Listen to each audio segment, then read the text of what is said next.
Hello friends, मैं मंथन गौरी आपका फिर से स्वागत करता हूँ होपफुल फाइनेंस की यूट्यूब चैनल पे। तो दोस्तों, आज हम एक ऐसे स्टॉक के बारे में बात करने जा रहे हैं जो पैनी स्टॉक की कैलकुलेशन में बहुत टाइम पहले चल रहा था। उसके बाद में इसने बहुत ही तगड़ा रिटर्न दिया, फिर वहां से 50% के आसपास का इसका करेक्शन आया।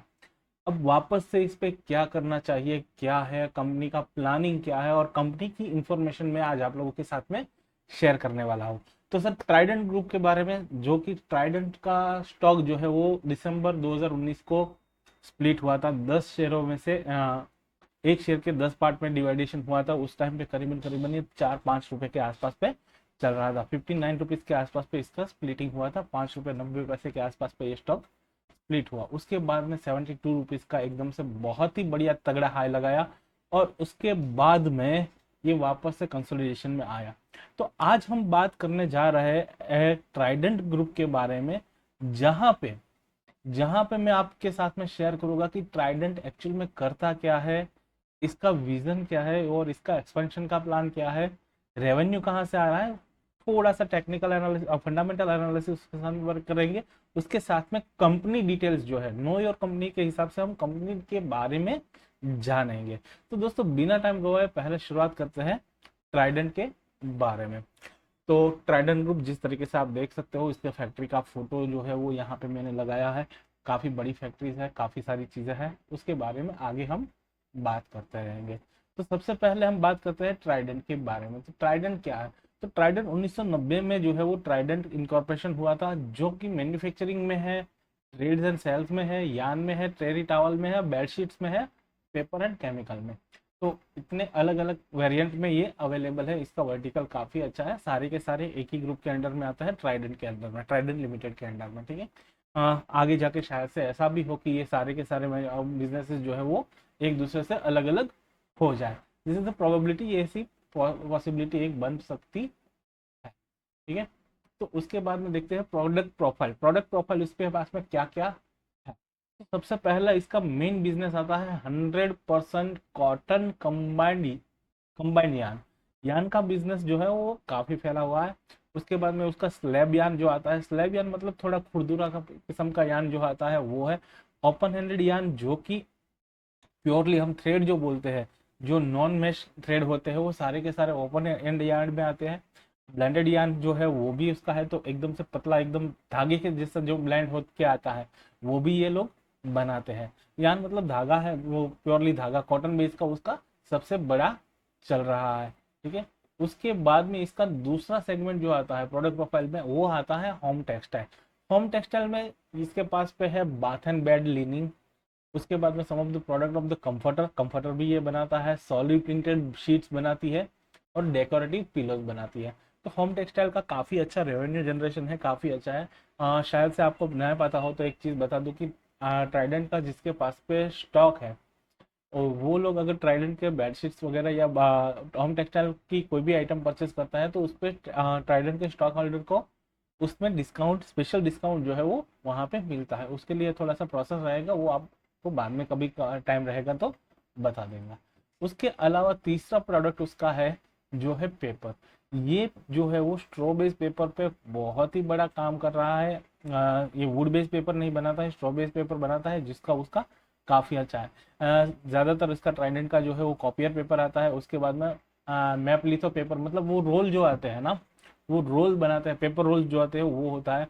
इसके बाद में बिबल एंड ऑफसेट प्रिंटिंग पेपर जो है वो प्रिंटिंग के लिए जितने भी यूजेस आते हैं वो सारे पेपर भी ट्राइडेंट बनाता है। काफ़ी अच्छा काम है, मार्केट शेयर भी बहुत अच्छा है। उसके बारे में डिटेल में बात करते हैं साथ साथ में। चौथा चीज जो है वो है केमिकल का बिजनेस। इसका जो है वो नया सल्फ्यूरिक एसिड मैन्युफैक्चरिंग का, बैटरी ग्रेड सल्फ्यूरिक एसिड जो है वो मैन्युफैक्चरिंग करता है। केमिकल का बिजनेस अभी बहुत ही लो कंटेंट में ये यूज कर रहे हैं, बहुत इतना बड़ा कंटेंट नहीं है इसका केमिकल में।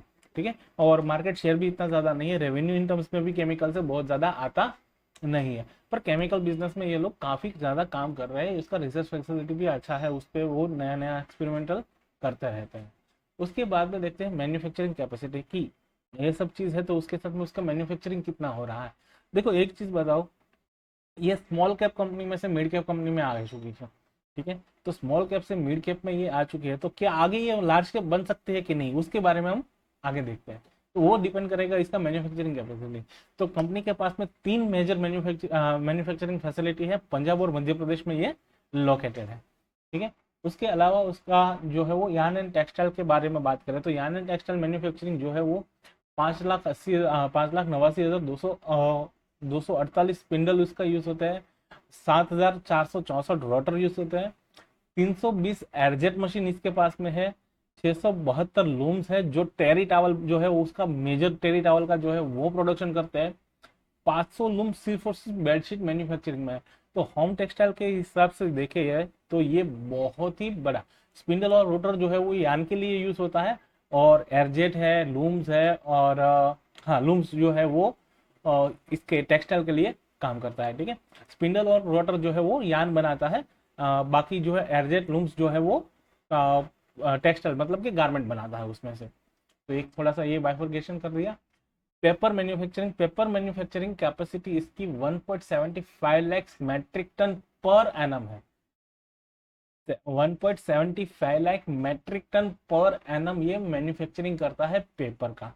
ठीक है, उसके अलावा केमिकल मैन्युफैक्चरिंग भी उसका काफी है, 1,13,150 metric tonne per annum chemical भी ये प्रोडक्शन करता है।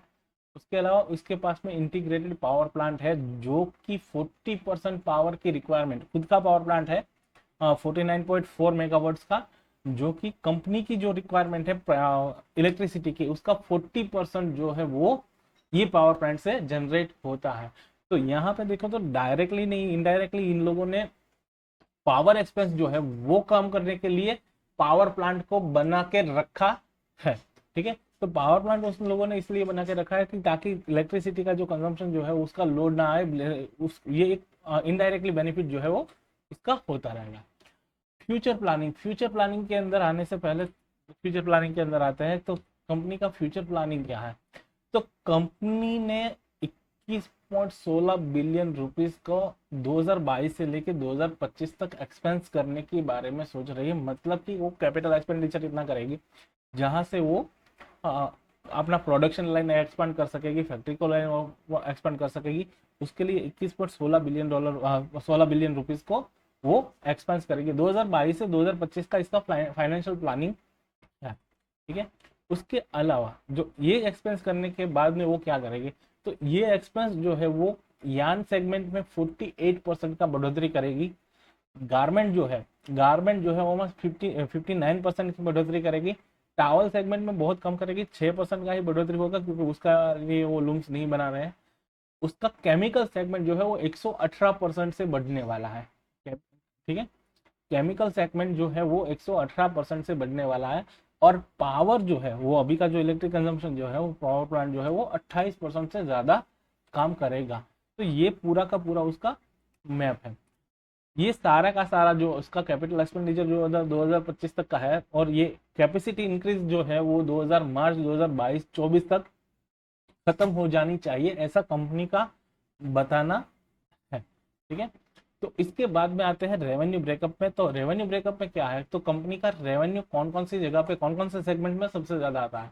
तो जैसे कि आप देख सकते हो 77% का रेवेन्यू जो है वो सिर्फ और सिर्फ टेक्सटाइल से आता है, 13% का रेवेन्यू जो है वो पेपर से आता है, 1% और 1% जो है वो केमिकल से आता है, मतलब 14% का केमिकल और पेपर से आता है, 6% जो एक्सपोर्ट करता है उसका रिबेशन के लिए रिबेट के तौर पे 6% का आता है, trade for sales and other में से 3% का आता है। तो टोटल 100% का रेवेन्यू उस तरीके से है। सबसे ज्यादा मेजोरिटी पार्ट देखने जाए तो टेक्सटाइल इसका कोर है।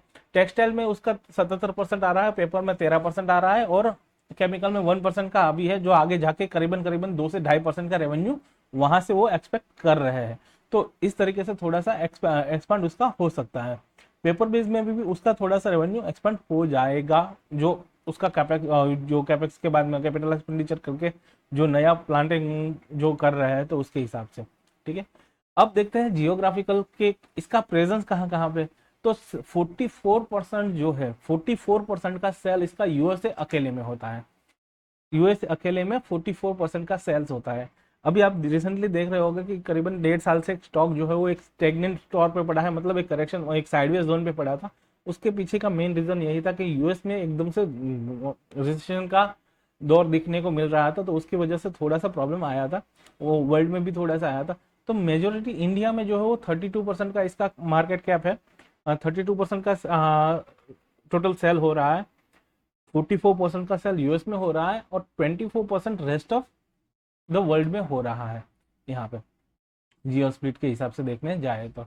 अब लीडरशिप, अब ये कहाँ कहाँ पे लीडरशिप है, ट्राइडेंट जो है वो मार्केट लीडर कहाँ कहाँ पे है, तो उसके बारे में देखें तो largest manufacture of the terry towel in the world. Terry towel जो है, जो आप टॉल यूज करते हो, वो वर्ल्ड में सबसे ज्यादा हाईएस्ट मैन्युफैक्चरिंग ये है। वर्ल्ड्स लार्जेस्ट विच स्ट्रॉ बेस्ड पेपर। अब हिंदी में बताऊं तो पराली के अंदर से जो पेपर बनता है वो ये है। एक और कंपनी है क्वांटम पेपर करके, वो भी वीट स्ट्रॉ बेस पे पेपर बनाती है। ये world's largest wheat based straw paper बनाने वाली कंपनी है, वीट स्ट्रॉ बेस्ड पेपर बनाने वाली कंपनी है। तो पेपर के मुकाबले में अगर शायद से कल से गवर्नमेंट कोई नया रूल लेके आए कि अब जो ये आप फूड बेस्ड पेपर बना रहे हो तो वो पूरा का पूरा बंद कर दो, ठीक है।